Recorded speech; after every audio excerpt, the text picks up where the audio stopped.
Hi, everybody. Hello. Welcome to Super Breakfast Friends Club. That's not what it is. So welcome to Super Popcorn Friends Club, the show that's the movie version. I forgot. The show that nobody asked for, especially me. I asked for it, and I apologize. It's an anniversary. Mel's mad at me because I've sprung a movie on her. You know how I feel about movies. I know, but I didn't find out it was the Animal Crossing anniversary until yesterday. Literally yesterday I found this out. Because that's when the anniversary was, as of us recording this. Now you know when we recorded it. Yeah, you know how we really squeezed this out. And now you know why I'm angry. I didn't know about it. When I found out, it's because they put the Animal Crossing GameCube soundtrack on Nintendo Music. And I was like, oh, well, that's an interesting choice. And then I went on Blue Sky and somebody was like, 25 years ago today, Animal Crossing. Thanks for nothing, Blue Sky. And then I panicked. And then I found this movie and then I watched it and then took a lot of notes. And then you watched it and got mad at me. Well, you got mad at me and then you watched it. I assume. I got mad at you, and then I watched it, and then I got increasingly mad at you. Well, this is a great movie to get increasingly angry during. Is it? Yeah, well, it's just so laid back and peaceful. You can translate that to boring if you'd like, as I did. Oh, Mel. What? What's your history with Animal Crossing? I played Wild World. That's the one. I played Wild World. I had a good time with that 100 years ago. And then I played New Leaf, and I thought it was boring, and now I have no desire to ever play an Animal Crossing again. We played Wild World a lot together.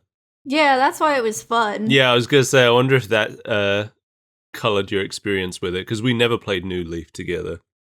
I don't think that's entirely it. I thought New Leaf was just a step down in general. Yeah. Like, the interactions with the villagers were on a much shorter loop. Right. I just didn't like it as much. I played the original, the GameCube one. Well, that's not the original, actually, but we'll get into that. I played the first English version.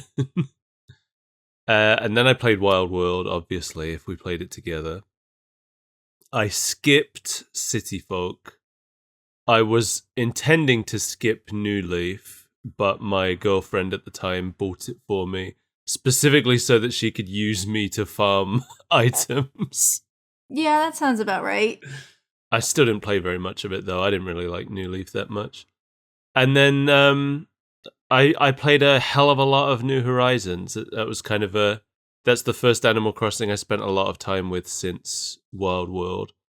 And I'm sure would not have been the case had it not released during a global pandemic. I'm pretty sure that's the story for everybody who played whatever that one was, New Horizons. New Horizons. I don't know that it would have... I don't know that I even would have bought it if I hadn't just been really bored and looking for something to do during lockdown. But, I ended up having a good time. I like New Horizons a lot. I replayed it today for the first time in a long time because they mailed out a 25th anniversary item to everybody, so I wanted to see what it was. I think people do a lot of really cool things with it, but I never want to play Animal Crossing again. I think that's fair. Do you not still have any, good feelings for the characters, though, even if you don't want to visit them again? Sure, I got nothing against the characters, but, they don't really do a whole lot. Yeah. Well, Animal Crossing was originally released in 2001 on the N64. It's made and published by Nintendo. You can't talk about Animal Crossing without talking about the 64DD. Do you know anything about the 64DD? Double Dash? I don't know. Does it stand for disk drive? I think it stands for disk drive. It was a hardware upgrade for the N64, which allowed it to read and write to floppy disks. Oh. Yeah, it also had a built-in clock, and it had the ability to connect to the internet. And Animal Crossing came about purely through thinking of things to do with the unique features of the 64DD. That was where the developers' heads were at. They were just like, all right, here's this system. What could we do with it? The 64DD was released only in Japan and was discontinued after a little bit over a year because it was considered a commercial failure. In the end, there were only 10 software discs released for it, including Doshin the Giant, an expansion to F-Zero X, and the Mario Artist series. I think 4 or 5 creative suites for the N64. A lot of the cancelled 64DD games ended up releasing in other forms. Some of them were released on the N64 normal eventually with a bunch of cutback features like Pokemon Snap and Paper Mario and Majora's Mask.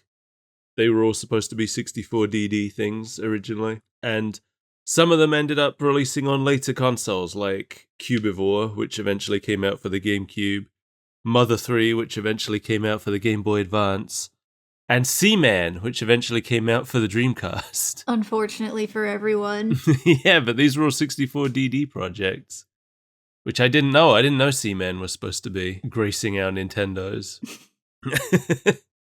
I don't want to be a part of that timeline. So, Dobotsu no Mori, as it was known, which translates to Animal Forest, was converted to a regular N64 cartridge and released only in Japan very late in the system's life. I think I read that it was like the third to last game released on the N64. It was directed by Katsuya Eguchi, who had previously directed the original Star Fox game and Wave Race 64, and Hisashi Nogami, who went on to direct Wild World and City Folk in the Animal Crossing series.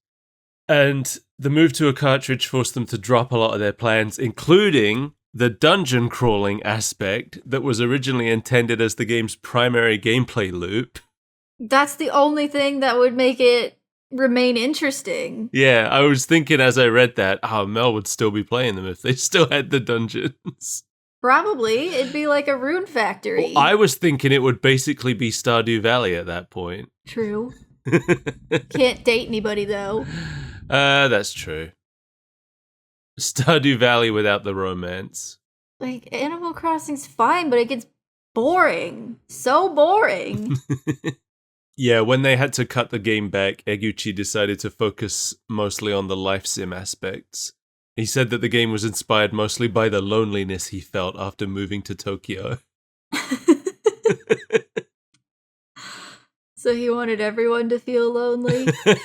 I guess. So to make up for lost features of the 64DD, the game cartridge contained a built-in clock. It's the only N64 game that had a clock built into its cartridge, like Pokemon Gold and Silver had. I think they were probably the only Game Boy games that had it. I don't know, though. Couldn't say that for sure.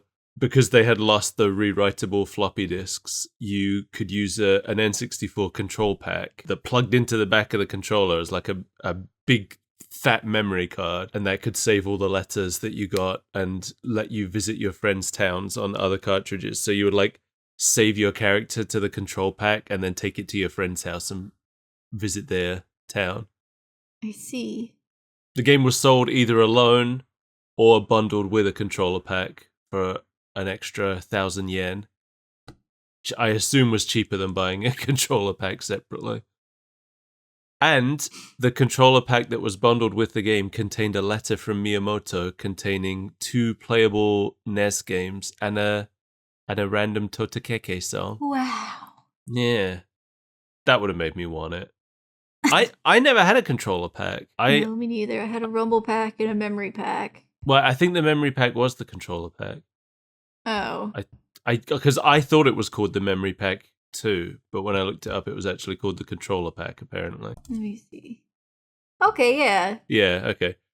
We did have 1 or 2 of those. I never had one, so I could never save any Mario Kart ghosts, and I could never use all my cosmetics in Bomberman 64. That's the only reason to have it, so you can be Kitty Cat Bomberman. I know, I could only be default Bomberman. I was really sad about it. Lame. I had a Rumble Pack, and I had I had 2 of the transfer pack. The things, I think that's what they were called. I think Pokemon Stadium was the only game that used it. That let you plug in a Game Boy game into your N64. Oh yeah, I did have one of those. Yeah, I think both Pokemon Stadiums came with it. That's the only reason I can think of that I would have had 2. Yeah, same. I guess I forgot that I owned Pokemon Stadium. I thought that was something that I rented. Maybe you rented it and stole the controller pack. I did not. Yeah, if you rented it, there's no way they were giving you the controller pack with it. So, the game sold really well, despite being very late in the console's life cycle, but also because it was so late, plus the huge amount of translation work involved in it. Because I remember it being a huge, I guess, selling point that it had like more text than any game that had ever been made at the time. Yeah. Yeah, that meant that it didn't get released outside of Japan back in the day. But eight months later, an expanded port titled Dobutsu no Mori Plus was released for the GameCube. And that's the version that we finally got translated for overseas audiences as Animal Crossing. This version included a lot of the cut features from the 64DD version. Except the dungeon crawling. It was the first version to feature a lot of the things we think of as Animal Crossing staples. Because the original N64 version didn't have the museum, it didn't have the tailor, you could never expand your house size, it didn't have the island. All of this stuff that I think of as so quintessential. So, like, I can't imagine an Animal Crossing game without Blathers in it. But he didn't exist in the first one. I can imagine it. Well, to me, I guess, like, everybody who plays Animal Crossing has a different point where they're like, okay, I can be done with the game now. And for me, it was when the museum was finished. Absolutely not. No, you didn't care about that? Like, I filled it out when I could, but I have no completionist urge to do that. You get like 3 fossils a day. You have to wait literal months to catch certain fish. Get out of here. Yeah, well, I played it for at least a full year anyway, so... Nope, I already got bored of it.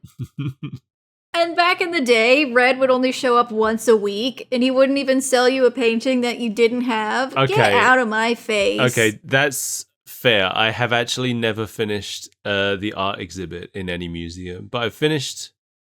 I don't know if I ever finished the fossils in the first 2 games. I have in New Horizons, but I did finish... I've always finished the bugs and fish every game. That's my favorite part, catching all the bugs and the fish. It took me so long to get that scorpion. I think I got the scorpion, but I struggled to get a tarantula for some reason. The tarantula's harder to spot, I think. Maybe. You just hear it. You just hear it shuffling around, making that sinister noise. And the next thing you know, it's on your face. Yeah. So we watched the only Animal Crossing adaptation that exists, to my knowledge. Gekijoban Dobutsu no Mori, which translates to Animal Forest Theatre version. Or theatrical version, I guess. I don't know. This was released in cinemas December 16th, 2006, so around a year after Wild World came out, which is why it's very Wild World focused. Yeah, I couldn't remember if it came out before or after, but I put the pieces together. Yeah. It was made by OLM and published by Toho, so that's the same company collaboration that made the Pokemon movies. It's a shame. It's a shame, did you say? Yes.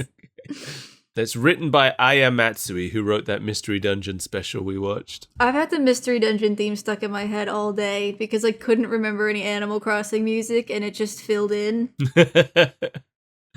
I wonder, because I think the background style was very similar to the style they used in that Mystery Dungeon short. I wonder if it subconsciously put it in your head. I doubt it. Well, I can dream. So we got our main character is a girl named I, and later we'll be introduced to a boy named You, which makes it the second thing we've watched this year that had a boy and a girl called I and You. There's so many other names, you guys. We open with Cap'n driving her to town in a taxi, same way Wild World opens. I is played by Yui Horii, who we know as the voices of Fatina in Tower of Druaga and Maria in Umineko. Okay, was that the annoying little girl? I was just going to ask you the exact same question. I'm pretty sure it was, since we both thought that's who it was. I don't remember like anybody else's name. Yeah, I saw Maria and I was like, that was the annoying kid, right? Cap'n, whose name is Kappei in Japanese, is played by Mitsuo Iwata, who we know as the voice of Wataru in Dokusei. Sure. Yeah, whatever. Yeah, like I was saying, this movie coming out so close to Wild World means that some of the characters are cast in their Wild World roles, which feels weird. And Captain's a really good example of that. Like, he was designed as a boat captain. He's gone back to being a boat captain now, but this is this brief period where he was a cab driver. Yeah, you gotta pay the bills somehow. But he just doesn't feel right for the role. I don't know. I always felt like they should have made a new character. If they wanted a cab driver, it should have been someone new. Because he's so clearly a seafaring boat guy. He can be whatever he wants to be. And he wanted to be a seafaring boat guy. He's back doing it now. He had a brief stint as a cab driver. He had a brief stint as a bus driver. Maybe he wanted to be a cab driver, and then he thought, no, I guess my true calling is boats. That was always his true calling, and he knew. Look, he's got a model of himself in a boat on the dashboard. He's pining for it. I don't think he has a model of himself driving a cab on his boat. I think he got burned out. He got burned out being a sea captain, and he needed to take a break. Okay, I think he had to pay the bills. I think this was his desperate period. Poor Cap'n. I love him.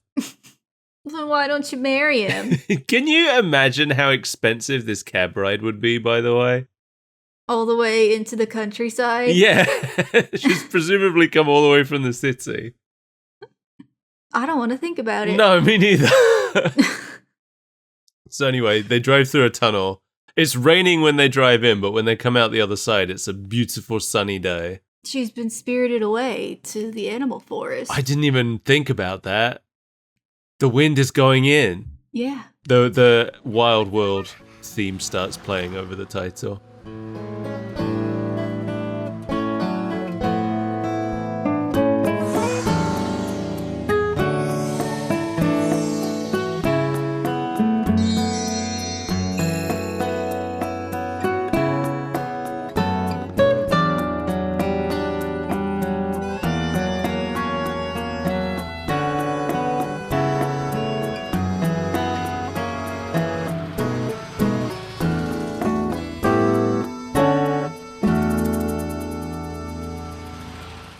I think this is...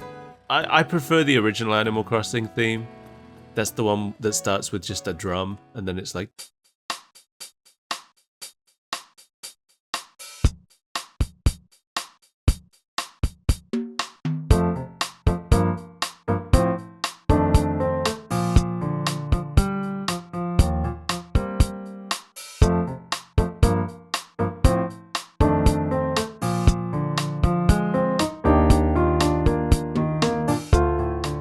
But this one's fine. Nobody played that game. This one's nostalgic as well. It's nice.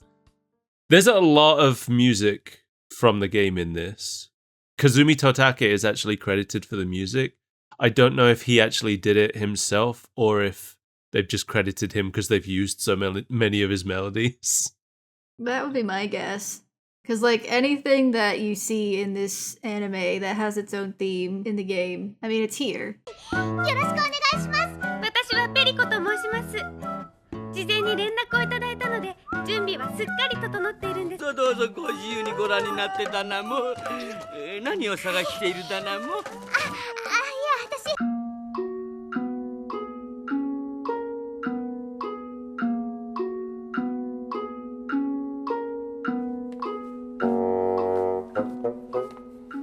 T-Rex 体長14.5メートル、白 Yeah. I maybe I just wasn't conscious of it, but I don't think I noticed any music that wasn't from the game. Actually, no, that's not true. I did when they were in the weird cave with the fossils and everything. There was some music that I didn't recognize from the game. Yeah, there's no caves in Animal Crossing. I know. Oh, we'll get to that. That would be way too exciting. I've got stuff to say about that. Anyway, we're at the town hall. I just sort of screams at the village to make sure everybody knows that she's the new crazy resident. Oh, she'll do more of that. We don't have to worry. And she goes in the town hall. And Pelly's at the front desk. And this made me realize that Isabelle stole Pelly's job. Yeah, they fired Pelly. Yeah. Whatever happened to Phyllis? Yeah, and like the more I was thinking about it, those two just aren't really in the games anymore, I guess. Pelly and Phyllis only appear in New Horizons if you have amiibos of them to scan. That's really rude. And all they do is have coffee at the roost. If you scan their amiibos, that's it. It sounds like we shouldn't be so worried about who's going to be the new mayor because Isabel's coming for Pelly's job. Yeah, I've never really liked Isabelle that much, and now that I've realized that she kicked Pelly out of the franchise, I like her less. Because I liked Pelly. Anyway, Pelly's at work in the front desk at Town Hall. She was originally created to work at the post office, but they don't have a post office anymore in Wild World, so she works Town Hall instead. She's played by Otoha, who seems to be primarily a singer. And when this happens, I always kind of assume that means this is whoever sang the ending theme, but apparently it's not. She is known for playing Natsumi in Get Backers, but mostly she's known as a singer. Cool. Anyway, Pelly gives Ai a quick rundown of what it means to live in this village. And Mayor Totoma comes out to ask her opinion on who should win the upcoming election, in which he is the only candidate. I was going to say, who's he even running against? We're never given another candidate. No, well, he's going to run unopposed until New Leaf, when the player finally usurps him as mayor. I forgot you become the mayor. Yeah. That's probably why I didn't like it. Too much responsibility. So in New Leaf, the entire staff of Town Hall gets replaced because Isabelle comes in and kicks Pelly out, and you come in and kick Tortimer out. It's a hostile takeover. And Tortimer has stayed retired since New Leaf as well. He's not the mayor in New Horizons either. He's still around. Are you the mayor? No, I think Tom Nook might be the mayor in New Horizons, or there just isn't one. I don't like that at all. No, but it's in Town Hall in New Horizons. The staff are Tom Nook and Isabelle. There's some serious hostile takeover going on. Yeah. Tortimer is played by Kenichi Ogata, who we know as the voice of DDD in the Kirby anime. Good. And as Dr. Ein in Bomberman Jettas. I don't remember who that was, though. No, we didn't watch that show. I don't think he was the villain, but I don't remember who he was. Anyway, I did like, as Tortimer's talking, they use a whole bunch of actual emotes from the game to show him going through his feelings. They really want us to know that this is Animal Crossing. I feel like it was only Tortimer that does that, though, right? Through this whole thing. No, somebody else does it. I think Rosie. Do they? Okay. It's sparing, though, outside of the Tortimer scenes. Because Tortimer does like 3 or 4 in this one scene. He does the wind one, which was always my favorite. The cold wind emote. 空気の読めんやつじゃな。村長さんって答えてあげて This is just reminding me that Dr. Shrunk exists, and I don't like him. He's in this. Did you not see him? I must have blacked it out. You must have. Oh, I'll point him out to you when we get there. He doesn't have any lines, so that's probably why you didn't spot him. But he's around. He's lurking in the background. What a creep. So Pelly sends Ai to go collect her key from her landlord, Tom Nook. So she goes to Nook's cranny. And Tom Nook is played by Naoki Tatsuta, who we know as the voice of Escargon in the Kirby anime. And I liked what they did with him. He's very friendly until he realizes that Ai isn't a customer, and then he immediately shifts gears. It puts you to work, Yeah. just like the game. Yeah, it gives her apron. It doesn't tell you that you're in debt yet, but Sends her out to make deliveries for him. This is exactly how the first meeting with him goes. And as she heads out to make her deliveries, we see our first villager, Hopper, settling down to fish by the river. I like him. Yeah, me too. Hopper is played by Hisao Egawa, who was the original voice of Falco in the Star Fox series. He also played Ogremon in Digimon Adventure, The Pain in Metal Gear Solid 3, Oh, no. Iwai in Persona 5, and Sohei Dojima in the Yakuza Kiwami games. And Killer Bee in Naruto Shippuden. I don't know anything about Naruto, though. Mm-mm. All those other ones are ones I was familiar with. They have simplified him a little bit for animation. He's usually got a cool dragon on his shirt, but now he's just got a big Z. I think he's the only one who got simplified that way. Now we meet Rosie, played by Misato Fukuen, the voice of Sakura in the Street Fighter series, and Oshawott in the Pokemon anime, and Chibi Sailor Moon in Sailor Moon Crystal. Oh, no. You know, I like Rosie. She's cute. I have her in my New Horizons town. I think she was one of my starting villagers in New Horizons. Margie was one of my starting villagers in Wild World. Oh yeah? I've never had Margie in any of my games. Not very... I just think that the normal villager type is so boring. Is that what she is? I think that's called I'm pretty sure. the big sister type now. It's boring. Yeah. Rosie is the cute type? I forget. Probably. She's ordered a dress. Something that you would not normally get from Nook's Cranny. No, not until the later games. She makes up a backstory for Ai. She has assumed that Ai has moved here to flee a bad relationship or something, because that sounds more interesting than whatever I was going to say. I think it's canon. Yeah, me too. It's canon in my head. Next delivery is 500 pies for Alphonse. 500 Pies for Alphonse sounds like a kid's book. He's played by Takatoshi Kaneko, mostly known for live action stuff. He played Saotome in Water Boys, Kyoichi in Watermelon, and Yuki in 1 Million Stars Falling from the Sky. They're all live action dramas. That's a lot of stars.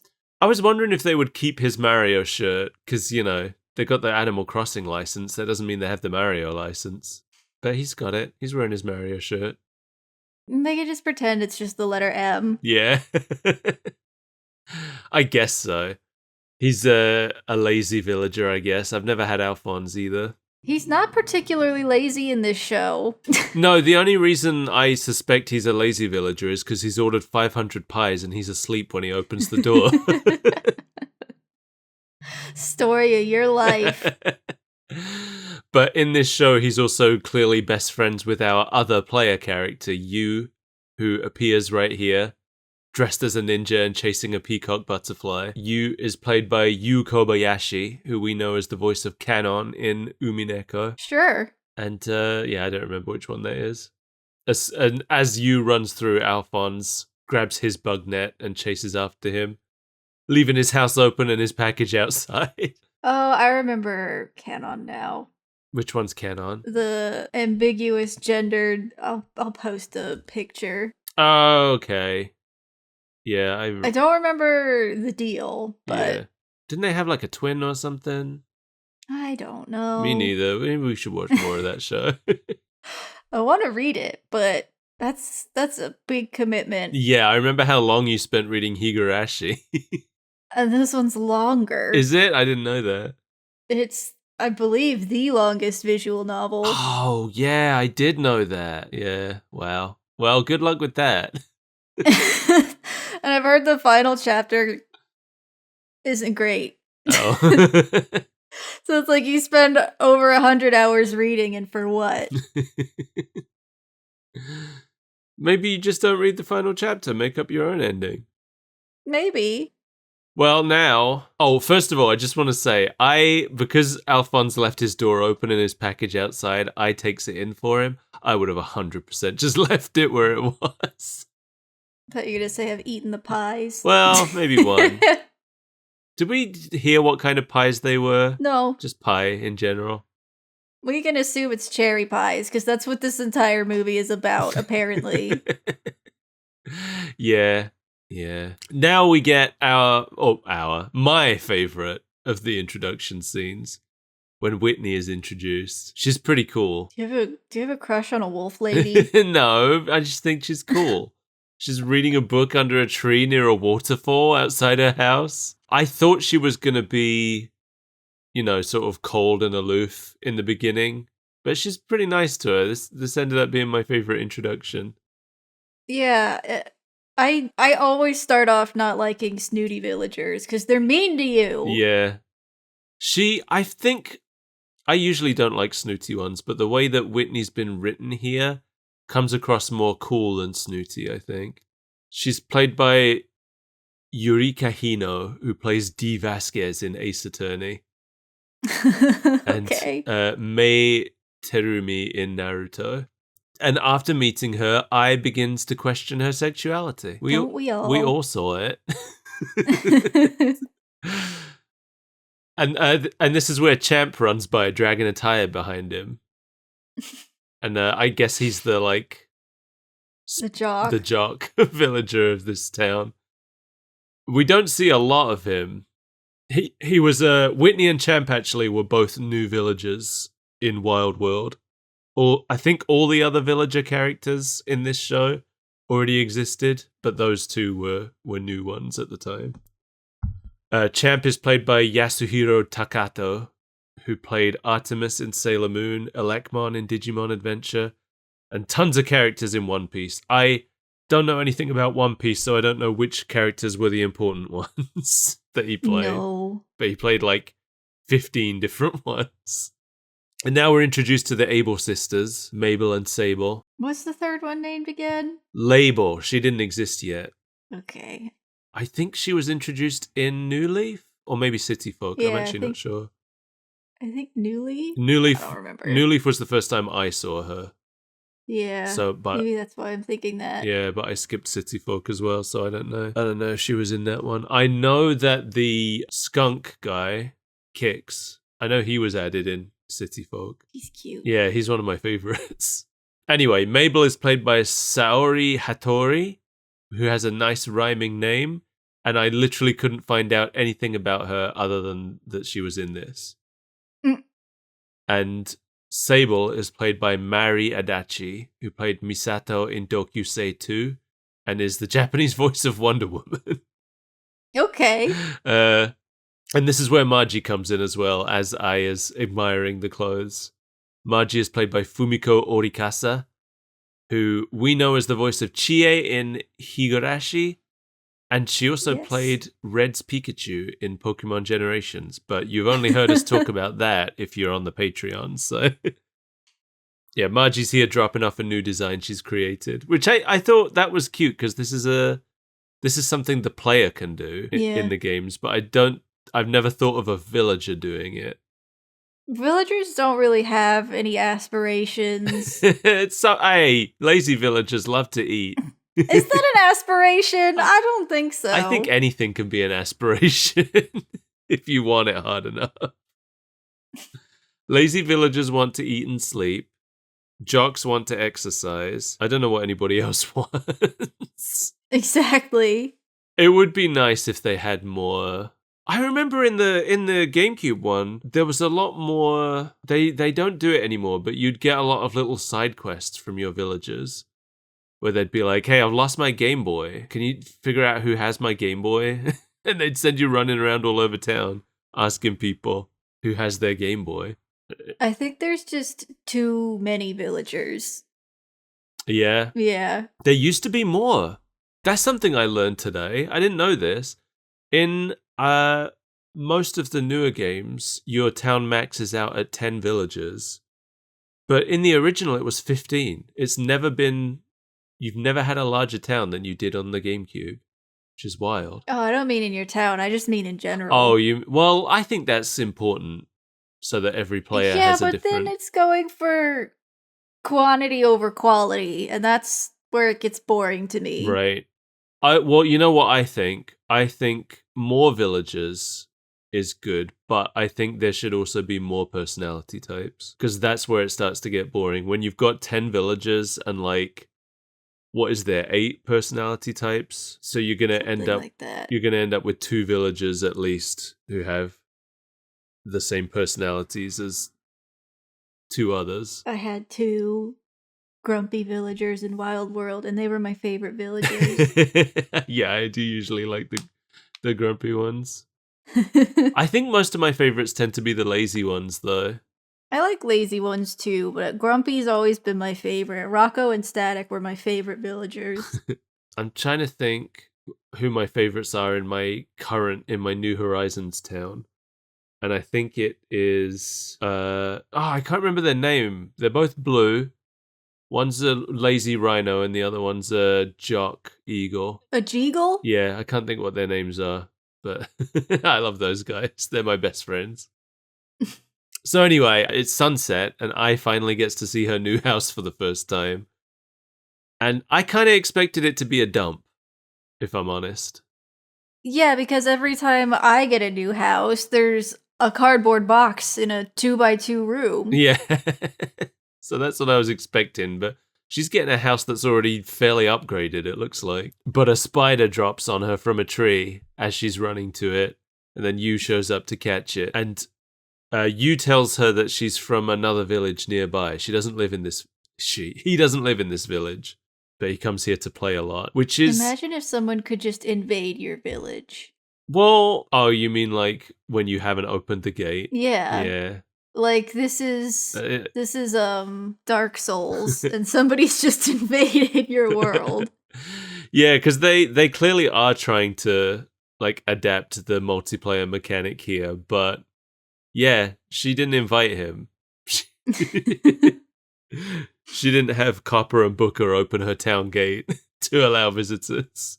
I guess Alphonse let him in through a back door. I guess so. Maybe Alphonse is controlling the gate. We never see the gate in this. We never see Copper or Booker. No. We go back to Hopper, who has caught no fish. This is a running gag throughout the entire movie. I don't think we ever see Hopper interact with anyone. Nope. We only see him fishing. That's why he's my favorite. This is what you want to be doing in Animal Crossing. Yeah. Except you want to actually be catching fish. That's pretty much the only way to make money. Especially, like, if it's in the winter and you can't catch bugs. I made so much money selling red snappers, but, like, that's all there was to do. I think I usually made most of my money with fossils. You get 3 fossils a day. How are you going to get that much money? Well, I played for a long time. No, I never cheated. I'm very against time traveling in Animal Crossing. My sister does it. My sister's a rampant time traveler. But that's the thing, like, when New Horizons came out... Alright, I'm going to have a little rant now. When New Horizons came out, so many people got pissed off like a month in. Because they were like, there's nothing to do, I've run out of things to do. Game's done, they didn't put enough stuff in here. But they were all time traveling. So of course they ran out of things to do already. Because that's not how you're supposed to play the game.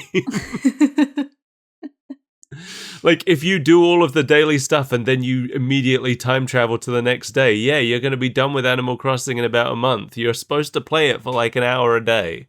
You're not supposed to sit and play it all day, every day, time traveling whenever you've done all the daily stuff.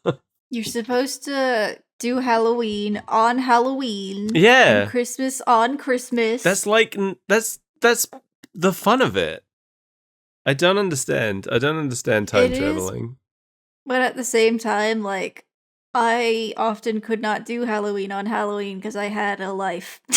Well, that's different. Like, I don't know. If it's spring, if it's April 3rd, and you're playing in the winter in your game, you're not doing Animal Why Crossing, would you right? even do that? Winter's the worst month in every game. The worst month, the worst season. I hate winter. Well, winter was just a month in Pokemon Black and White, wasn't it? Yeah, that's the smart way to do it. Anyway, so it's the next day. We've got this montage of I making deliveries and doing stuff around town. Just delivering a sash for the mayor. I had never seen a mayor wear a sash outside of The Simpsons before. I've never seen the mayoral sash. Well, the only reason Quimby wears a sash is because the first time they used him, they put him in a scene and then realized they had forgotten to mention he was supposed to be the mayor, so they put the sash on him so people would know.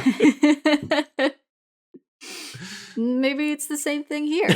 Maybe. We see Phyllis here. They've actually made Phyllis look more attractive in this movie than she does in the games.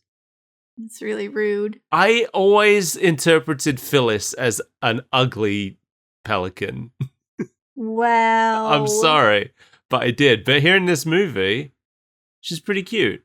Yeah. Something about the way she looked in the games always made me picture her having like this horrible like chain smoker voice. Her beak looks smaller in the anime. Yeah, she's cute. There's something cute about her. Champ's exercising again. See the Able sisters some more. We see Ai decorating her own home with furniture and spending time with Rosie. Once the montage is done, we see her trying to make a delivery to Apollo, but nobody's home. Apollo was one of my starting villagers in the GameCube game. I can't remember if I ever had him. I had some kind of eagle. Yeah. But maybe it was a blue eagle. A bleagle. Oh, maybe the one I've got in New Horizons now. No, it wasn't this guy. I think he was a jock type, so maybe it wasn't Apollo. Yeah, my Blue Eagle right now is a jock. I wish I could remember his name. Have you got the list of them up? No, I'm just looking at pictures of them. But yeah, Apollo. I know I had Apollo on the GameCube, and I think I maybe had him in Wild World as well. I always liked him. Anyway, Yu shows up again, chasing a red dragonfly this time, and I gets knocked down, lands in a bed of blue roses, one of the most difficult rose types to get in the game. Yeah, I don't think I ever managed to grow blue roses. His name is Pierce. I think I did have Pierce. Pierce. Yeah, that is the guy I've got in New Horizons. Yeah. Yeah. And Hornsby, that's the rhino I've got, I think. Hornsby. Yeah, they're my best friends. I love those guys. I think blue roses were the hardest one to get beside gold roses, because Gold roses I never had a problem getting, because you just had to like water black roses with a gold watering can. But no matter how hard I tried to get blue roses, I just never did. yeah, I think to get blue ones, didn't you have to breed black and purple ones, which you already had to get through breeding anyway? Something like that. And even then, I think the result could be just more black or purple ones. I think I just like never got the purple ones or something. I had so many patches of roses laid out so that they would germinate and breed, but I just never got the right ones, and I was furious about it. Well, this is where Mr. Rossetti appears to yell at Ai for breaking the rules by falling in the flower bed. She didn't even reset her game. I know, but how do you do that in a movie? I don't know. I thought he'd break the fourth wall. I guess He seems like the type of guy that would do that. I guess he does do that often in the games. Rossetti is played by Yuichi Kimura, another one who's mostly known for live-action dramas. He played Kumagoro in Life's Like a Comedy and Tatsujiro in Red Eyes. I don't know what those are. No. This is Rossetti before he was neutered for making children cry. He's mean and he's scary. Back when he was allowed to yell at people. Because he's not allowed to do that in the games anymore. And I found him in the Roost once in New Horizons, and he told me about how he had to get out of that life because it was bad for his blood pressure. And now I actually found him wandering my island today, and he wanted to tell me about a new feature that's been added at some point since I last played. apparently he now runs a reset feature where you can reset parts of your island back to like their original state through him. And as he was explaining it, he was like, hey, I used to have a real problem with resetting, but I'm trying to bury the pickaxe on that one. So what happens if you reset now? If you time travel or Nothing. soft reset? Nothing. There's no punishment. Oh, thank God. Oh, you gonna start Sit doing through it? a monologue. I used to do it on purpose just to see him. I always liked Rossetti. Anyway, since she's new in town and it was obviously an accident, Rossetti lets her off with a warning. She asks him where Apollo is and he directs her to the Roost, which was new for Wild World, added to the basement of the museum, which means we're going to the museum now. Oh boy. Why are all the lights off in the museum during the day? I don't know. I thought it was going to be because the museum hadn't been filled at all. And Blathers was just in ruins, in despair. The only explanation I had was that it was because Blathers was asleep. Because it is true that if you go to the museum during the day, Blathers is asleep. That's true. But he doesn't have the lights off. But she blunders into the fossil exhibit and then starts screaming when she sees all the dinosaur bones. So Blathers and Celeste both come running to see what's going on.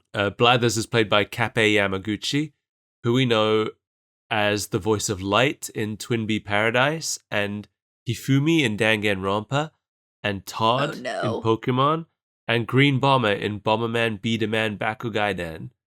That's too many words.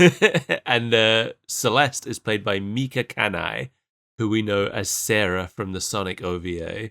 Oh. And Sunny Funny in the Parappa OVA.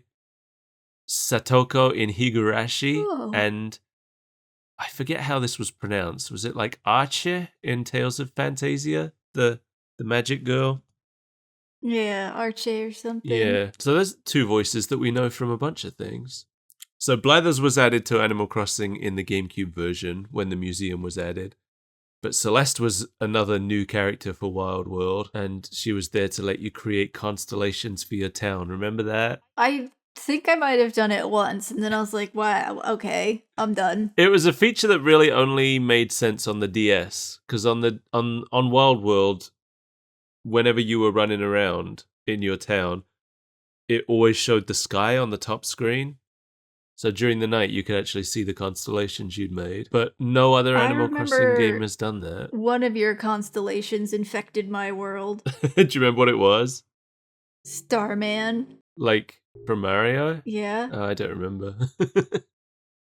I don't know why you did it, you freak. But it's been in my world ever since. Oh, I should load up Wild World again, see what's going on in there. Probably just a bunch of Rafflesia. Oh yeah, I forgot that happens. Yeah, since you can't see the sky on the top screen anymore, in New Leaf she runs a gift shop instead. And in New Horizons she wanders your town on nights when a meteor shower is going to happen. I don't know why, but Blathers looks really off to me in this movie. Something about him doesn't look right. Their beaks are kind of weird. Yeah, I always thought that Blathers wore glasses, but I checked and he never has. Yeah, no, I don't have that memory. For some reason, I just always thought you had little glasses on. I don't know. So anyway, they turn on the lights. I makes the mistake of looking at the T-Rex exhibit. So Blathers starts explaining everything he knows about T-Rex. So Celeste leads I away as he's talking. And I liked that we can still hear him talking in the background for the rest of the scene. And then that dumb bitch had to pause and be like, what's this exhibit? Yeah. There's an empty exhibit reserved for a Seismosaurus. They don't have a fossil of it yet. So Celeste takes her to the Roost, tells her about the observatory on the roof. Shameless self-promotion. I mean, I saw Celeste like twice in that game. She has to get it out there somehow. She's a very popular character because she's a cute little like her, owl. But yeah, but whoever used the observatory. There's not a lot of reason to go there. Now we're in the Roost. This is, I think, one of my favorite scenes in the movie because there's just a lot of characters I like here. The mustache gorilla? Yeah, he's okay. I really like Brewster. Yeah, I do like Brewster. Yeah, Brewster's here silently cleaning his cups while Caesar the gorilla and Cyrano the... What is he, an anteater? Yeah. They're arguing about the music in the cafe. Brewster is played by Takaya Hashi, who played Brock's dad in Pokemon. And Cyrano is played by Yuji Ueda, who played Brock in Pokemon. Oh. So he's here getting served coffee from his dad. He also played Deathroy in Blue Dragon. Sure. Deathroy was the little frog kind of guy that hovers over the villain's shoulder. That it means nothing to me. Caesar is played by Kazuya Tatakabe, who is an anime veteran of long, old-timey standing. I don't know what words I'm trying to say. He played Tonzura in Time Bokan. He played Takashi in Doraemon. And he played a hell of a lot of small, unimportant roles in Magical Princess, Minky Momo.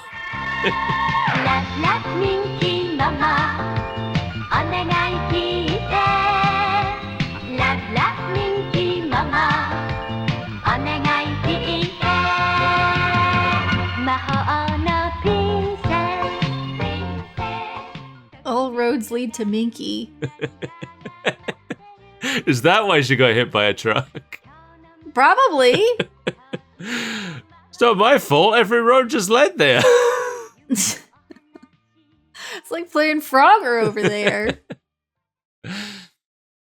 So I tells Brewster she's looking for someone, and he silently nods toward the table where the only two customers are sitting. She asks if either of them are Apollo, and they laugh. They tell her about how Apollo used to be friendly before he tried to leave the village or something.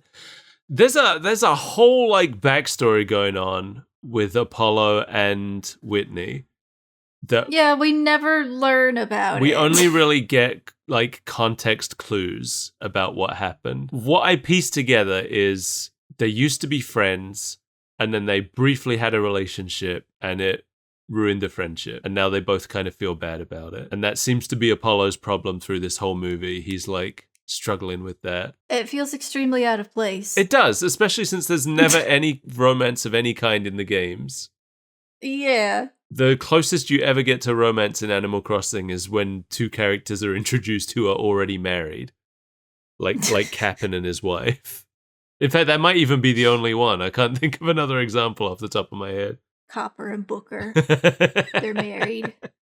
Hey, they're not around anymore. They're not in New Horizons. Who's stopping people from just Dark Souls invading your town? Well, now they've been replaced by those two Dodo guys who run the airport. Oh, they're lame. I wonder. I'm not sure if you can even invite Copper and Booker to the Roost. Now that I think about it, I'm looking it up right now because I think I just haven't seen him in New Horizons. Okay, following the version 2.0 update, Copper can appear as a customer at the Roost. He will always be joined by Booker. Okay, but that's still just a small cameo. Yeah. Considering how important they used to be, that's pretty sad. Why is everybody getting replaced in the world of Animal Crossing? I know I said earlier that I think they should have made a new character to drive the cab instead of using Cap'n for it. But now I'm like, Copper and Booker could have run the airport.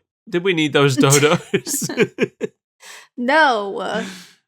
I do like the dodos, but I like Copper and Booker. They're not Copper and Booker. Yeah. Where are my dog friends? Anyway, Apollo enters, sits at the bar and orders his usual. Apollo is played by Masaki Terasoma, known for playing Shadow Moon in Kamen Rider Black, Looker in the Pokemon anime, Hunk in Resident Evil, Jubei in BlazBlue, and apparently he's the Japanese voice of Agent 47 in the Hitman games. You know who I randomly remembered the other day? Who? Tofu. From Resident Evil? Yeah. Yes. That's one of my main memories of Resident Evil 2. Because we had a Game Shark code, or whatever it was, to enable Tofu. He's my favorite character. Yeah. I remember the part where you enter the gun shop as Tofu, and Tofu goes, "Don't shoot, I'm human!" Sure you are, Tofu. This is where in my notes I wrote about Apollo being one of my starting villagers. And I also wrote that I remember having Tad, Tangy, and Dozer as well. I don't remember who my other 2 starting villagers were. But those are the ones I do remember. Dozer got removed from the series for a long time. I don't know if he's back now. What crimes did he I commit? don't know. He was one of my starting villagers and they just took him out. I guess he's still not back. Yeah, okay. I guess he's still not back because the the newest artwork they have for him on the wiki is still the jagged N64 model. Dozer is currently the only bear who is absent from the series. Wow, what did you do to him? He's only in the original game. I don't know, I liked him. What happened? Why'd they remove him? What did he do? Too boring. Well, anyway, poor Dozer. I miss him. He was cute. Maybe someday he'll get to return. Sure. Caesar asks Apollo why he's in a bad mood, and he says it's because someone messed up his garden when he finally got the blue roses to bloom. So I gives him his delivery and apologizes for the garden. And he doesn't say anything. He just gets up, Yeah. thanks Brewster for the coffee, and leaves. I really like him. Like, he doesn't come across as angry to me. No, me He just neither. comes across as quiet. Anyway, I's struggling with her next delivery, which is a box full of spacemen. In newer games, this is called the Ancient Statue, and it's a museum piece. But back at this point, it was just a standard furniture item called the Spaceman. And Margie sees her struggling and offers to help. And they have this whole conversation about the cherries. This is like explaining the concept of every village having a native tree and cherries. It is, but it's also setting up the metaphor that exists throughout this whole movie. Yeah, which was never a great metaphor.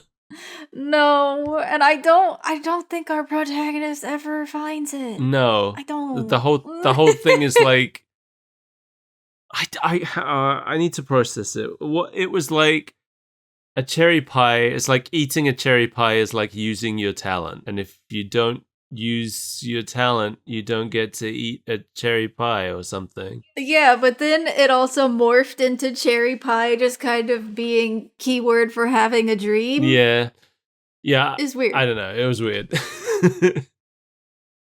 That night, I writes a letter to her mother. She talks about how she and Margie planted a cherry tree together in I's garden, and Margie showed her her fashion designs. So they're friends now. And then that night, she walks along the beach and finds a message in a bottle that it says something about a pine tree forest, and it says a miracle will occur on the night of the winter festival. And then she sees a UFO. I have so much to say about that. Yeah? Do you want to say it? We'll get to it. Okay. It's summer now, and Rosie tells I a rumor that Whitney and Apollo used to be a couple. I do, real quick, Yeah. just want to point out that all of the letters are written on stationery you could get. Oh, in yeah. Animal Yeah, Crossing. specific Animal Crossing stationery. I liked that too. I didn't feel like searching out which stationery it was each time, No. but I did like that touch. Margie's working on her fashion designs. Mabel has promised to help her find a store to sell them. Hopper finally gets a bite, but it's just a boot. I wish you could throw the boot back into the water, but you have to go recycle it. Yeah. Now you can just put it in like any trash can. I had one villager I didn't like, and I built a garbage dump around his house. And I would go dump all my trash there. Who was it? I don't remember. I remember he was grumpy. I think he was a bull. He was like a grey bull guy. He pissed me off early on, and I made him live at the dump. You and Alphonse are digging for fossils now. They've given up on bugs. And Yu is dressed as a caveman. He's no longer a ninja. I like that they've used Yu to kind of represent the player who just puts on whatever wacky costume pieces they find. Yeah. I feel like you were that player a lot of the time. Me? Yeah, when we played together, I feel like you wore a lot of wacky stuff. I don't remember wearing anything wacky. What do you remember wearing? A crown. You know, I worked really hard to get a crown in New Horizons just in case you ever decided to get the game, so I could give it to you. In New Leaf, I made 1,000,000 bells in one day, just going back and forth to that island because there was a crown for sale. Yeah, it sounds like you. When did your crown thing start? Was it with Wild World? I don't think I ever had a crown in Wild World. Oh, okay. I think it started with Rune Factory. No, it was before Rune Factory. Well, then I don't remember. I think it might have started with Fable. I don't remember it starting in Fable. Oh, I remember it being a thing in Fable. Yeah, but... That's how I know it was before Rune Factory. Just kind of get a crown in Fable, right? You become the king in the third one. Yeah, but that was the first time I remember you being, like, a crown person now. I think that's a false memory. It was the first time I became aware of it. And it's definitely a thing. So, anyway, they dig up Rossetti, who's mad at them for digging so many holes, but they run away before they get a lecture. Ice finding more bottle messages. Now she's got a map showing where to plant pine trees for the miracle to occur. What a strange thing that she's deciding to partake in. This whole thing, it's funny, the messages in a bottle are a thing from the game, but they lead to the thing that feels like the most not Animal Crossing in this whole movie. Yeah. Because up until this point, everything we've seen comes from Animal Crossing. Yeah. But they start to... During the summer, they do start to drift away from Animal Crossing a little bit. It feels like they got distracted making the movie. So I have it paused right now, and look what's in the background. What? Oranges and peaches in a cherry town. You're right. Huh. I didn't notice that. Well, maybe somebody brought some from another town. Maybe Used Town is oranges, and he brought some. I don't buy it. I worked so hard to get all the fruits in my town, and we haven't seen I do anything. No. To get these different fruits. Anyway, they're preparing for the fireworks festival. Everyone's excited to hear KK Slider play at it. You and Alphonse keep finding gyroids, apparently. The only mention of gyroids in this movie. I think we do see a couple more in the background in some scenes, but you know, if you were just watching the movie and not playing the game, you'd just be like, what the hell's a gyroid? Yeah. And it's just not explained. But eventually they find a fossil. Rosie says that she's seen loads of them in the cave. Just casually mentions the cave. I have so many questions about the cave. Me too. Yeah, I've got here, like, you dresses as a pirate and they sail a boat into the cave. I don't think there's ever been a cave in the games.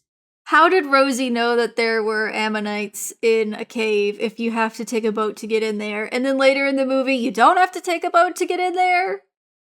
Yeah. I think they just chose to take a boat to get in there because he's a pirate today. I guess.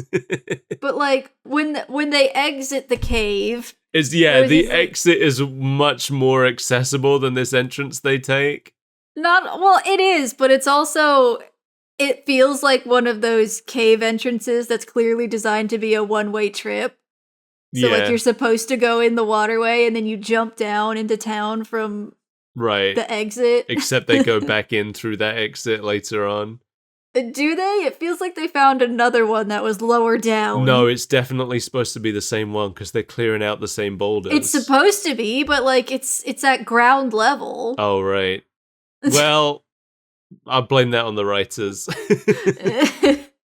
Anyway, Rosie's directions through the cave end up leading them over a waterfall. And I didn't really like any of this cave stuff, personally. No. It felt very like we're not in Animal Crossing anymore. This is something else now. But during the cave stuff, we cut outside for a scene that did feel much more like Animal Crossing, where Tortimer runs into Pascal, who's staring out to sea. Pascal is played by Takashi Miike, who usually acts in live-action crime drama, but is mostly known for being a director.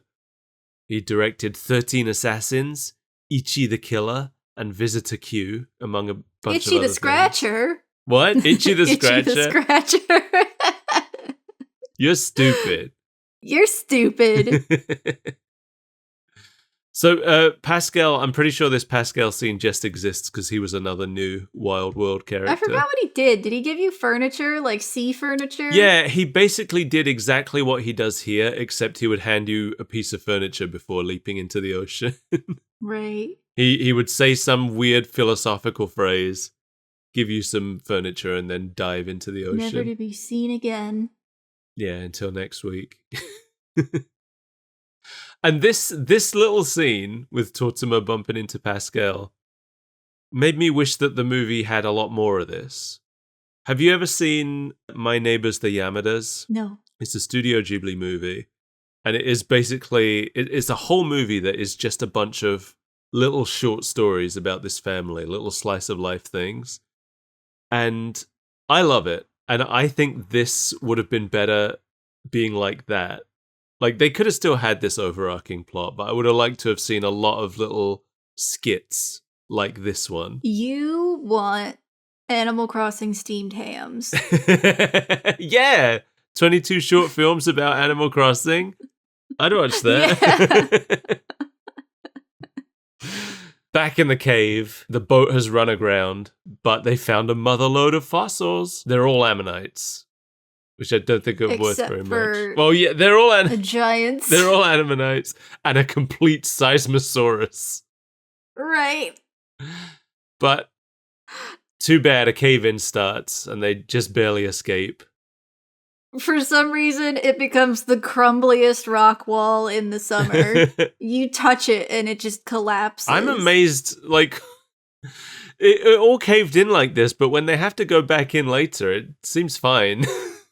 It seems fine. The seismosaurus is completely intact. Yeah, no rocks are all over the floor.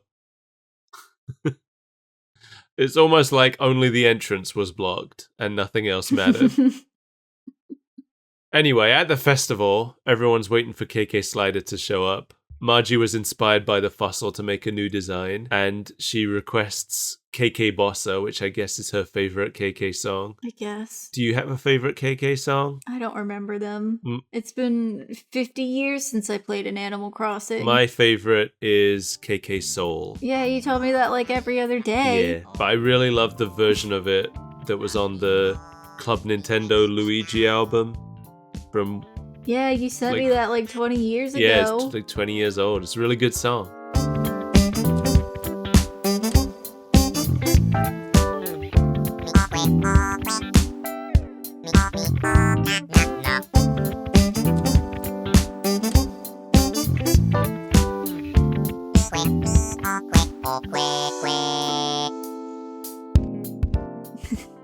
KK Slider is played by Shun Oguri, who played adult Luke in Professor Layton, Takumi Someya in Yakuza, Gintoki Sakata in Gintama, and Ren Serizawa in Godzilla vs. Kong. I don't know any of those characters.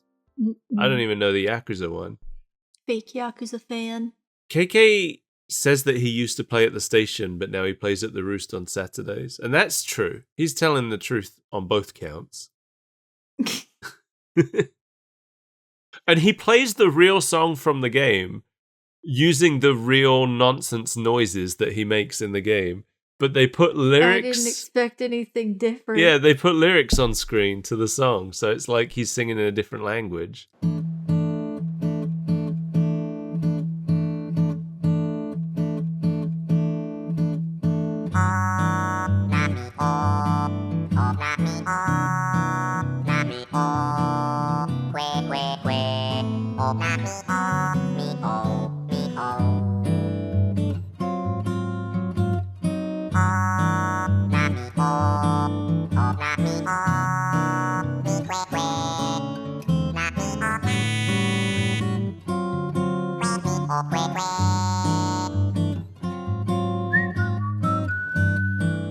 I didn't really pay attention to the lyrics. No, me neither. I was busy flashing back to something we just saw 10 minutes ago. What's that? Just thinking about Margie and cherry pie. oh, you're talking about the actual flashback that happens in this scene. Yeah. I was distracted for a different reason, because this is the scene where we see Lyle, Caitlin, Katie, and Dr. Shrunk were listening to the song. I saw Caitlin and Katie, but I guess I was too distracted by them to notice that Dr. Shrunk's oh, there he is. Ugh. Yeah, Dr. Shrunk always felt really out of place to me. Like, I know he's an axolotl, but for some reason he's the one who looked the least like an Animal Crossing character of all of them. Yeah. It's like they decided not to go for the very easy, cute pink axolotl that everybody knows and loves and made him really unsightly. Yeah. These four were all new characters for Wild World. These are the ones who don't have any lines. But this means that the only new special character that Wild World added, who doesn't appear in this movie at all, is Harriet the hairdresser. I was wondering about her. There's no hide nor hair of Shampoodle. No, she's the only Wild World special character. I wanted to say special infected. She's the only the only special character from Wild World who doesn't appear in this movie, which is strange. It's rude. I'm sure there are some other special characters that existed at this point who don't show up, but like that faceless cat. oh yeah, Blanca, was that her name? I think so. Yeah, but Sahara's here at the festival as well, making a brief cameo. Oh, what's the fortune teller cat? I don't think she makes any appearance. I was about to say Sahara, but you just said that was the camel, right? That's the camel, yeah. She's a panther, I think. Yeah, I don't remember. But Katrina. Katrina, that's it. Yeah, she doesn't appear at all. But that might be I forgot it. about her. I can't think of any others who don't show up that existed at this point. Because Tommy and Timmy are here as well, running stands at the festival. Hopper didn't go to the festival; he's still fishing. Yeah, that's what I would do. I says she wants to figure out her talent, but she says it in a profoundly strange way. So only Margie understands what she's getting at. Yeah. But it's not really a talent, Like, I guess. It's just she wants to do something.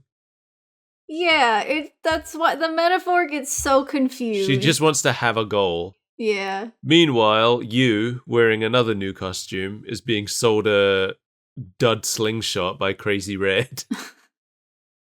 That sounds like him. Yeah. Those are my memories of Red. Yeah. I do love Red, but he's kind of a jerk. Yeah, he's played by Tetsuo Sakaguchi, who played Uno in Yakuza and Remiel in Tales of Symphonia. And he's selling you a gold slingshot, but we see in another shot that he's got a huge box full of them in the back of the booth. So it's clearly a con. And like presumably the girls notice, but they just don't really say anything. And the firework display ends with a firework of Tortimer's face, which nobody but Tortimer is impressed with. I liked it. I was impressed. I like this running storyline Tortimer has of like just trying to keep his name in everyone's minds so that they'll vote for him at the end of the year. That night, Ai's looking through her bottle messages and decides that she wants to plant the trees. That's her cherry pie. Is planting trees. Great. And at some point, she decides these messages came from aliens. I feel like that happened off screen. Well, when she gets the first message, she looks up at the sky and sees what she says is a UFO. Yeah. And we see those UFOs every time she's talking about the bottles, but she only sees it the first time. Yeah. But I don't know. I just feel like the proof that she needed to decide that aliens are giving her these messages was left on the cutting room floor. I think she's a little gullible. But you know what? In the end, we're all fools. Yeah. Anyway, now it's autumn. Rosie is yelling at I for not coming to Margie's farewell party. Margie's moving away, but I didn't even know she was going. And that's such a common struggle for anyone who played an older Animal Crossing game. Oh, yeah. So many times you'd load into your game, check your mailbox, and find a I've moved away Your letter. favorite villager is moved. Yeah. They can't do that anymore. Good. Yeah, in fact, when I played earlier today, I saw Hornsby having a little think. I went and spoke to him, and he told me that he was thinking about moving away, and I had the choice to tell him not to, and then he wouldn't. But that's the only way they do it now. They won't move away until you've had that conversation with them, and if you tell them to stay, then they'll stay. I remember in Wild World, like, sometimes the other villagers would tell you that somebody was moving away. A lot of times you would just walk into their house and it would be in boxes, and you would have to, like, beg and plead them to stay. Yeah. And sometimes it didn't work. Yeah, I remember that.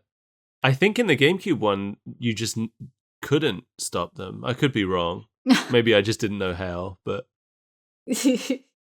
That's part of why I could never go back to Wild World, because I was like, well, all my villagers have moved. Yeah. Yeah, in fact, now that you mention it, last time I went into Wild World, I remember loading it up and I just didn't recognize anybody. Yeah. So I runs all the way up to the road out of town, but it's too late. Margie's gone already. Idiot, loser. It's pretty sad. I don't even like Margie, but this made me sad. It's got me in the feels. Outside Nook's cranny, Cyrano falls in a pitfall. Caesar laughs at him and leaves him for dead, but he falls into his own pitfall. Turns out you and Alphonse have just buried like 100 pitfall seeds all around the area. That sounds like something you would do. You know, I don't think I ever did bury a pitfall seed. Ever? Maybe once or twice, but I never really saw the point of trapping NPCs in a pitfall. So if I did it, it only would have been to catch you. They catch Champ in like 10 different pitfalls, but he just sort of hops out of all of them. Because he's the jock and he can fight it. They catch Ai, but she's too sad to react, which ruins all the fun of it. Yeah. It starts raining. Hopper fishes up Misty's bike. That's exactly what it is. And Ai goes to the roost, completely soaked through. Whitney's here, and KK Bossa just happens to start playing, which makes I remember all her times with Margie. Brewster gives her a coffee and makes her cry. That sounds like Brewster. Like, I love Brewster, and I feel like it wasn't necessarily the wrong thing to say, but because he gives her a coffee and he says, I'm sure Margie's listening to KK Bossa too. And that just sends her over the edge. He must not have known that she didn't know or something. No, nobody knew. It's clear that everybody knew and everybody assumed that I knew as well. Right, because nobody told her. Yeah. Nobody told her. And like Rosie's mad at her for not coming to the party.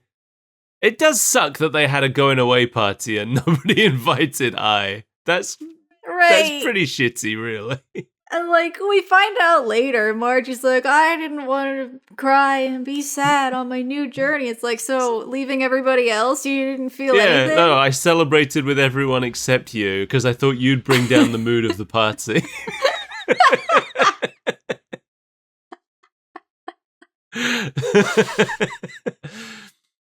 Yeah, so she's sitting there crying into her coffee. Whitney gets annoyed with her for not being happy for Margie. Because she doesn't know that I didn't know Margie was leaving. I said that everybody knew except her. Right. It makes her feel like she's the only one Margie didn't care about, which I think is kind of a fair way to feel. Yeah. Whitney gives her a pep talk and she leaves. She doesn't pay for the coffee, but Brewster's okay with it. You can pick up your coffee tab whenever, I did think that he was going to be like, this one's on the house, but it's not. It's just like... It would have made sense. You can pay for it later. Like, she's clearly having a time. Like, just give her a freebie, Brewster. Brewster's a really good character. I love him. I actually thought that maybe Whitney would pay for it, but... Oh, yeah. We do get a little hint here about what happened between Whitney and Apollo, as she talks about... Not that it matters. No. It seems like Apollo was about to come in, but then he hears Whitney saying what she said. She said something about, like, relationships between men and women being hard to fix or something, and Apollo seems to hear it and then not go in to the cafe after all. Yeah. On the beach, I meets Wendell, who is starving. I had completely forgotten about Yeah, Wendell. what does he do? I don't remember. Does he make wallpaper? Let me see. I thought he was like a turnip guy? No, No, that's the boar. not. The boar lady's the turnip one. That's right. He's a painter of some kind. I remember him having like an easel and a paintbrush. I think he maybe makes Wild wallpaper. World. This time he gives out unique designs. On giving him something to eat when he visits the town, he gives a pattern that is unobtainable anywhere else. Oh, so it's just like clothing patterns and I think it's like wallpaper. yeah. Well, if it's a pattern, you can use it as wallpaper or clothing or. I forgot how it works. I think that's how it works anyway. Maybe that's why I don't remember him because I didn't care about his feature. Yeah, I think Sahara is wallpaper and rugs. I was thinking she was just That's rugs, right, but I that's think she's right. both actually. Anyway, Wendell is played by Junpei Takiguchi, who we know as the voice of Eggman in the Sonic OVA.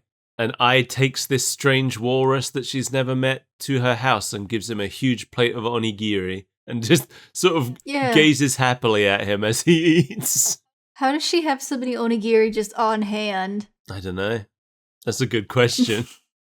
I guess if you wrap them up in saran wrap, they keep for a while, but... Yeah, maybe. Pete knocks at the door, delivering a letter from Margie. Pete is played by Akio Suyama, who played Ichiro Ogami in Sakura Wars, and Gruber in the Parappa anime. Who? Gruber was the sidekick of Gaster, the sort of rival character that they created for the show. I remember Gaster, but I didn't think he had a... Yeah, he had like a funny sidekick who I don't think he ever says anything. He just grunts.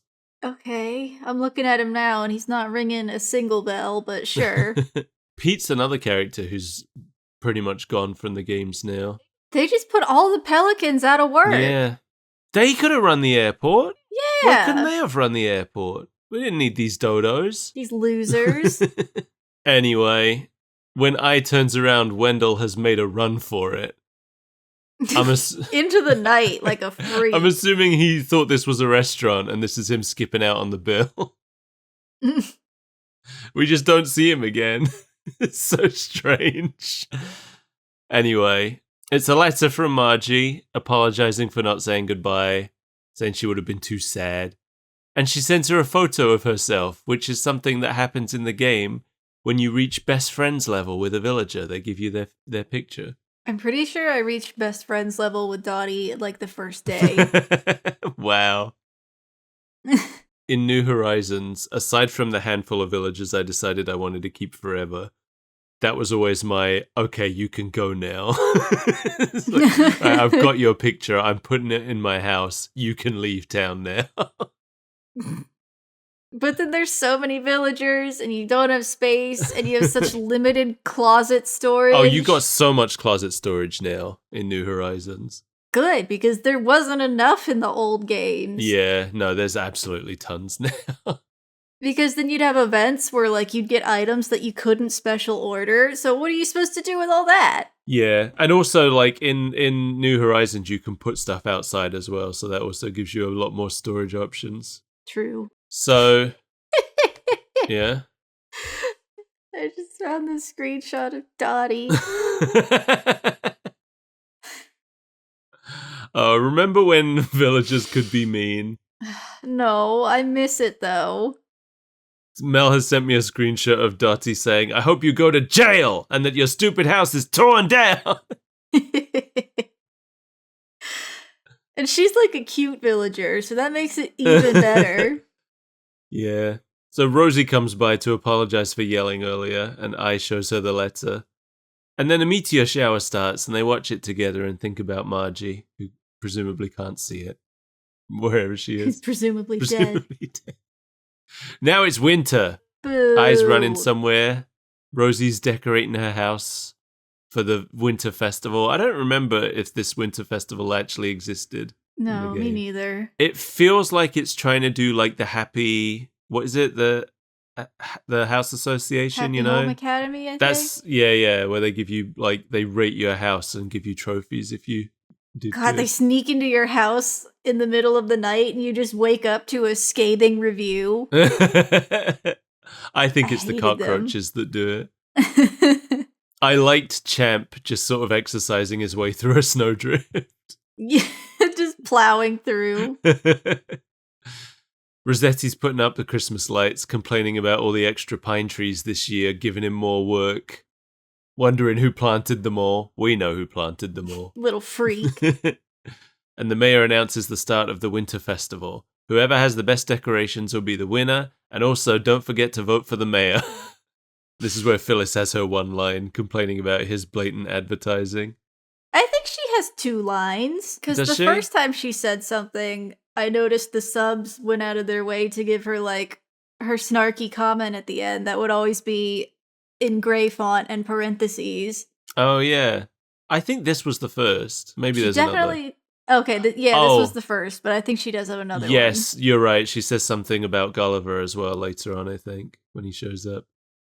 She's played by Yuko Mizutani, who we know already, because she played Ku and she played Tiff and Tuff's mother in the Kirby anime. She played Sora in Digimon, and she played Luna in Dragon Knight, the show with all the naked ladies. Yeah, of course you remember that one, you freak. I remember that one worse than the other two. I just thought don't you would know. also remember it worse than the other two, so I gave more of a description. Nook is dragging a cart through the snow and he gets interrupted by you and Alphonse running through in white bunny costumes. That's not a thing, is it? I think the costume is a thing. Alphonse being able to wear one Like, isn't. I think I remember the hood, but not like a full bunny costume. It's definitely in the game now, at least. Maybe it wasn't back then. You would have to wear the hood and the body as 2 separate things. Right. But villagers can't ever wear those hoods, which has always upset me. You can't put a hat on a villager. You should be able to. I don't know. I'm not seeing a full bunny outfit. I'm seeing a bunny headpiece and that terrifying rabbit mascot character. Oh yeah, with the zip on his back. Yeah. Who do you think's in there? I think it's a Five Nights at Freddy's situation. He does insist he's not wearing a costume, apparently. I think it's just a dead guy inside. He shares his birthday with Hopkins, so it could be Hopkins in there.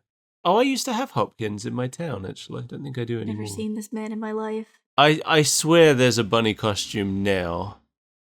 But yeah, I'm also having the same problem you did, where I'm just finding Zippity Bunny results. So I looked up Hopkins, and I'm seeing on the back of his head, it implies he's an inflatable. Does it? Oh wait, yes, it does. I forgot about that. What is wrong with these rabbits? Hey, leave him alone. Okay, so it looks like dress up outfits didn't exist at this point in the series. So I guess that costume can't have existed.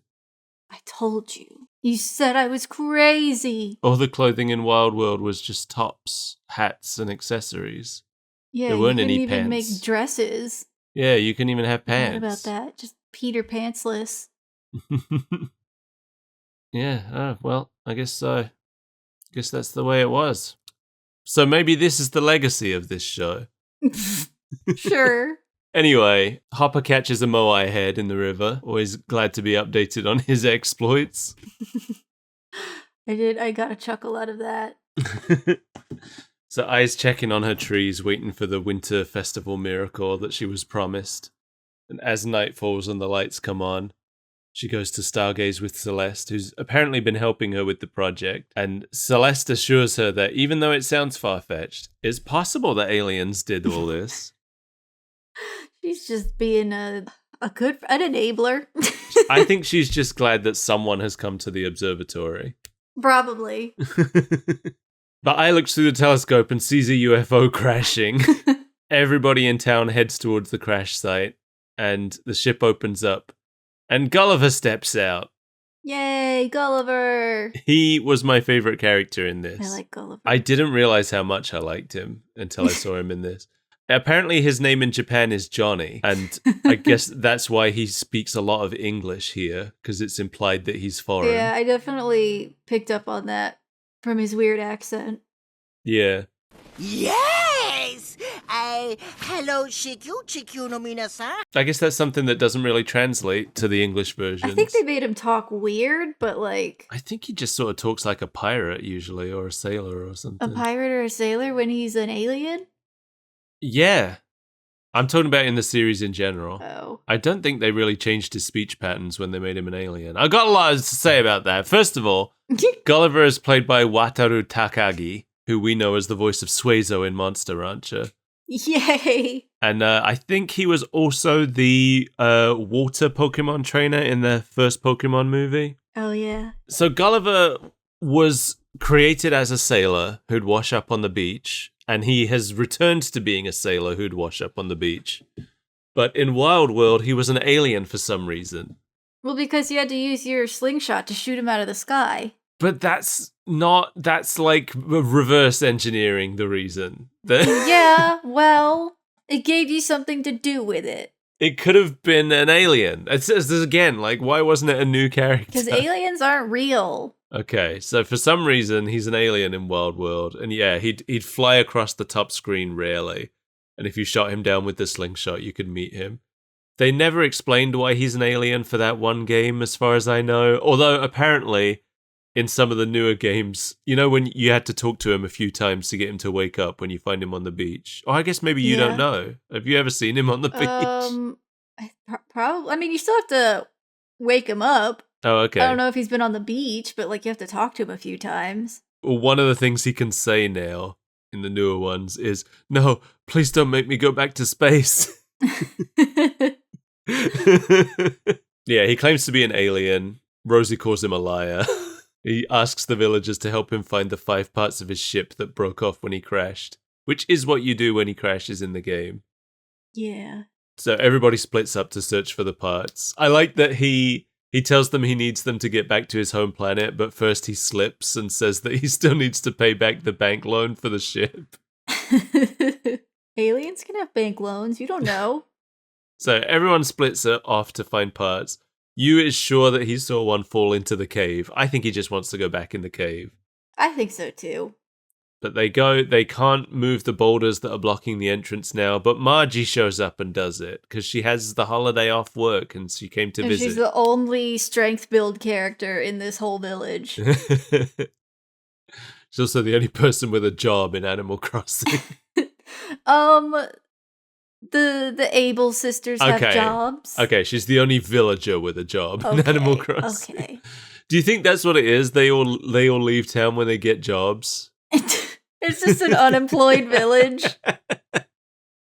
Yeah, it's an unemployment camp. Maybe. So the ship part is on the head of the Seismosaurus fossil, because of course it is. Of course it is. So Yu climbs up, all the way up, and retrieves it. It's a very long sequence. Goes on a little too long, if you ask me. Yeah, me too. He eventually falls once he gets it. Rosie and Alphonse run to catch him, but Rosie bails at the last second, leaving Alphonse to break the fall on his own. This was the biggest laugh I got in this whole movie. The betrayal on Alphonse's face. Eye catches the ship part. I liked that the Animal Crossing fanfare plays. Yeah, I had forgotten about it until it played.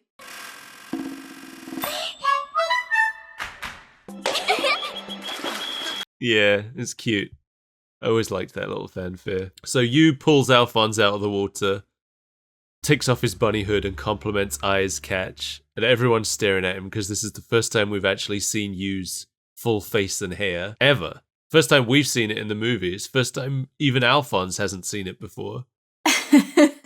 So they go back to Gulliver. He counts up the ship parts they all have. Somehow he's got 6 instead of 5. And then suddenly a group of UFOs appear, and the part that I and you found is revealed to be a little alien. So, when we get to this point, and I realize that it's the alien ending of Silent Hill, where she's just been going around activating the gemstone at particular places to summon the aliens for no reason. Yeah, I didn't really like this whole alien thing. It came out of absolutely nowhere. And it also goes on for too long. Just the little alien flying around. It goes around. on way too long. Yeah. It didn't feel like Animal Crossing. This feels like something else.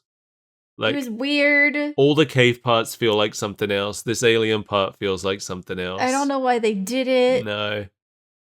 But the aliens fly away and create a new constellation of Ai's face to thank her. Yeah, the alien was hurt because it crashed into Gulliver. That's why Gulliver crashed. So Now there's a constellation of Ai's face up in the sky forever. And that is a thing in the game. You can make constellations, but aliens don't do it for you. Why would you want it to be her stupid face? Apollo compliments Ai, and she asks him if he's still upset about the roses. And we learn that he doesn't even remember about the roses. Yeah.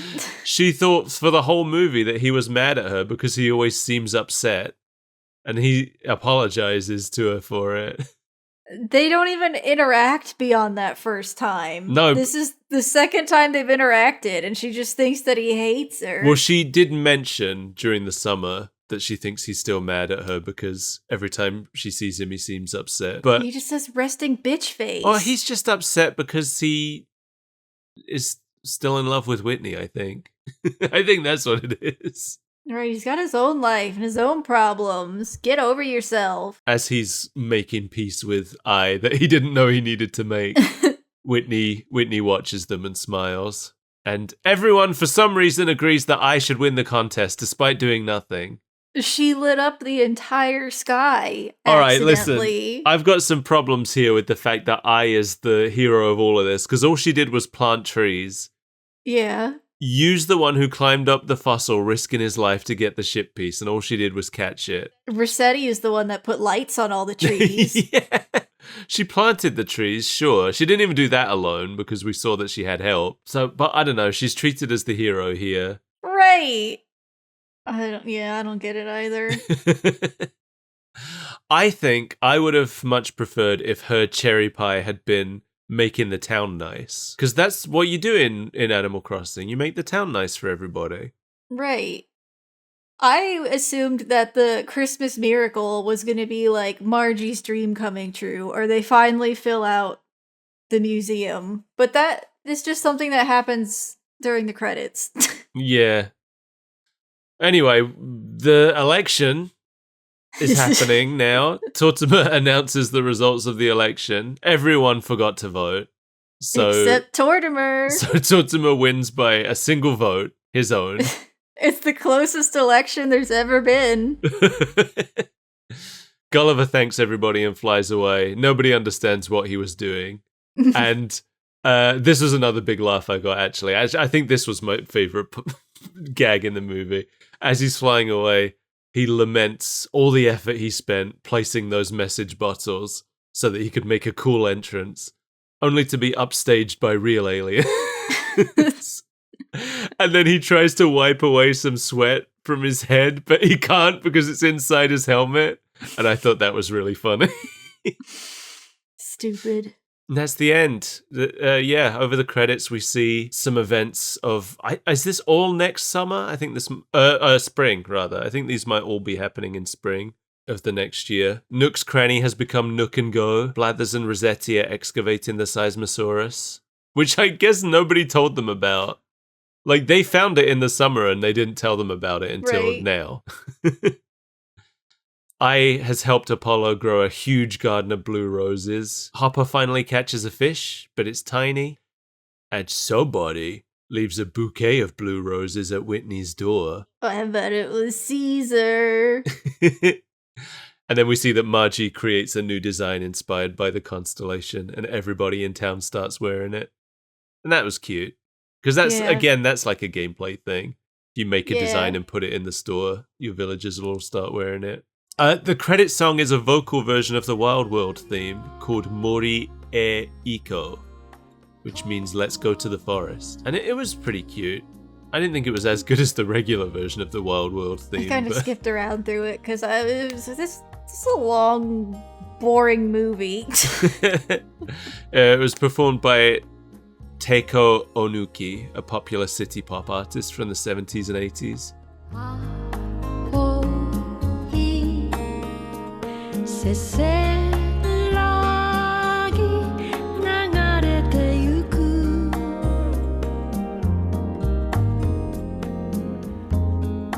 乾きを潤して Apparently, around the same time as this, she also performed a song for the Mother 3 soundtrack album, so she was just working with Nintendo at the time. And then after the credits, we see Ai writing a letter to her mother and running off to spend time with Celeste, her new best friend. Right. And the camera pans down and shows some lily of the valley flowers are growing. I thought that was kind of weird. Yeah? Because she says it after saying, this year I'll be able to bake plenty of new cherry pies, and then it pans down to a poisonous flower. Well, do you know what the significance of that flower is in Animal Crossing? I remember they were kind of hard to grow. Yeah, in the game, those flowers only appear if your town's rating stays at perfect for several days in a row. Oh, okay. So what they're implying in the ending here is that the town is perfect. I think they're implying she's gonna put some poisonous flowers in a cherry pie and kill everybody. That's one interpretation. And you know, the thing about art is that no interpretation is wrong, per se. If you're like me and you didn't remember what it took to grow Lily of the Valley, it just sounds like a veiled threat. Well, that's the end. What did you think? It's fine. I wouldn't watch it again. Yeah, you know, this isn't my first time attempting to watch it. The first time I watched it, I only made it to the town hall scene, and then I was like, I'll watch the rest later, and I never did. Yeah. And now I thought that was like halfway through the movie, but now I know that's like 5 minutes in. I don't think it's bad, and I think it's a good movie for the audience of Animal Crossing. Yeah. I think almost it tries to do a little bit too much action in this movie with the cave stuff.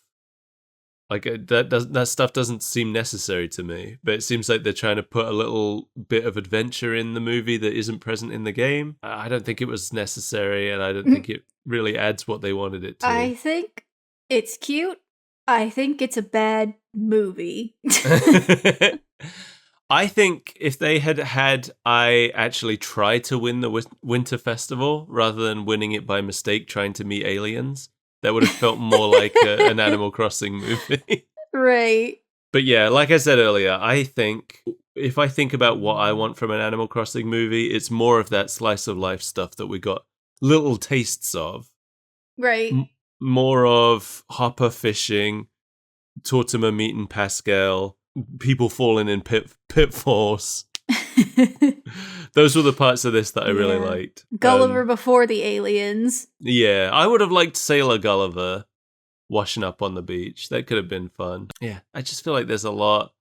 You know, they could have done more with Red. Yeah. Could have done more with Tom Nook. Tom Nook was actually barely in I this, feel like really. he's like the biggest part of Animal Crossing. Yeah, he's the driving force of most of the games. Yeah, because you're in debt for your entire life. Yeah, that really wasn't an aspect of this at all, was it? There was no mention of paying back Nook. It's In too fact, real. there was very little mention of money at all, considering what a big part of Animal Crossing it It's is. basically the only thing to do. Yeah, we only saw Bells once, and it was when Apollo left his payment for his coffee. That was the first time I've ever thought of Bells as coins, because we usually only see him in a sack, really. Oh, I guess you see him as coins, don't you, if you just drop a few of them. Yeah, you can like shake them out of trees, right? Don't they come down in a sack? Oh, no, I guess they do come down as singles too, don't they? Unless I'm thinking of a different game. No, I think you are right. And when you hit the money rock, the daily money rock, I think single bells come out at first. Yeah, and you have to chain it before it comes out as bags. Yeah, I'm just so used to seeing the sacks because I'm so rich now. Mm-hmm. Because I paid off my house. I paid off my mortgage. Get a life. I got nothing to do with money now. It's just piling up. It's nice to see these characters. I would have liked to have seen more of them. I feel like if the main character was you, it would have been a lot more interesting. He was always up to something. Oh, thought you meant me. No, it would have been really boring watching you. Why? Just farting around all day. Spending all day running to one place, getting distracted, running somewhere else, then remembering what I went to the first place for, running back there, but getting distracted again on the way. Yeah, I've watched you play Pokopia. Yeah, that's pretty much how I do it. That's why it takes me so long to get all my chores done. Well, I think we're done. I'm done. Thanks for watching Animal Crossing with me. I'm not You're not welcome. And thanks for joining us, everybody. Who's your favorite? What was your first Animal Crossing villager that you remember? Tangy's the first one I met, for sure. I can't remember if the first one I met was Dottie or Gwen, but I remember Dottie the most. And I had Bob the cat, I think. I love Bob. He's the original. Did you know that? He's the No. first one they created, I think. Wow. Yeah. The original villager. Or was it Bob? That's why his birthday is January 1st, to signify Yeah, maybe it was Bob. that he's number one. Oh, like Hatsune Miku. Is she the first? Yeah, she has a 1 on her sleeve, but she's the first. I didn't know. The first what? Hatsune Miku? Yeah, the one and only. Oh, I guess it's on her arm. It's not even on her sleeve. Thank you, as always, to the weird freaks who support this show. Mark Kelly, Natalie No, and Jamie Core. And the Club Mesmeron, who you two are in dispute now, Yeah. fighting for the Mesmeron title, but Eugene's the one Well, who because- paid for it. Did I say the name? Eugene Lattig? Sorry, I got distracted. I was speaking metaphorically about how we are a town of pack people. I don't remember the context, only that I was lording over it as the Mesmeron. I don't pay money to be Mesmeron. I do it for free. You do it for the passion. For the love of the game. It's a passion project for you. Anyway, thanks everybody. If you'd like to join them, supporting this show for the reward of getting to see an extra episode every now and then, you can go to patreon.com/superbreakfastfriendsclub and check out the membership options and things. These good people give us money and we watched this movie. Someone liked it. It wasn't me. I'm Skull Pirate Mike. You can find me on Blue Sky or Twitch, where I do stuff for things. What if I don't want to? You don't get a choice. It's not optional for you. I don't follow you on Blue Sky. I'm not even on there. No, I follow you in your everyday life. That's not true. No? You had no idea what I was doing before I called you. Napping? No. Watching Animal Crossing? No. Crocheting a dragon? No. Oh, then no, I don't know. Then you're lying about your position again. Listen, I didn't say I follow you all the time. Please, what better do you have to do? Sleep. I'm gonna go do that now. Oh yeah, it's Yeah. late. Bye!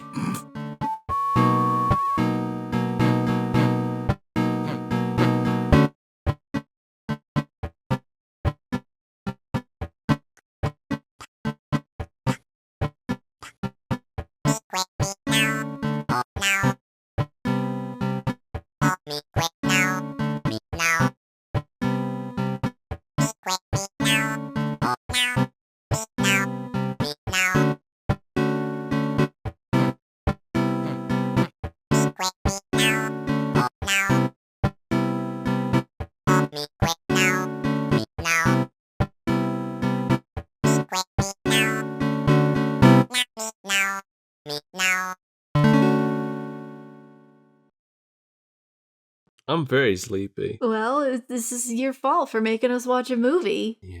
It's Animal Crossing's fault for turning 25. It's Animal Crossing's fault for being long and boring. That you were going to say for being born. That too.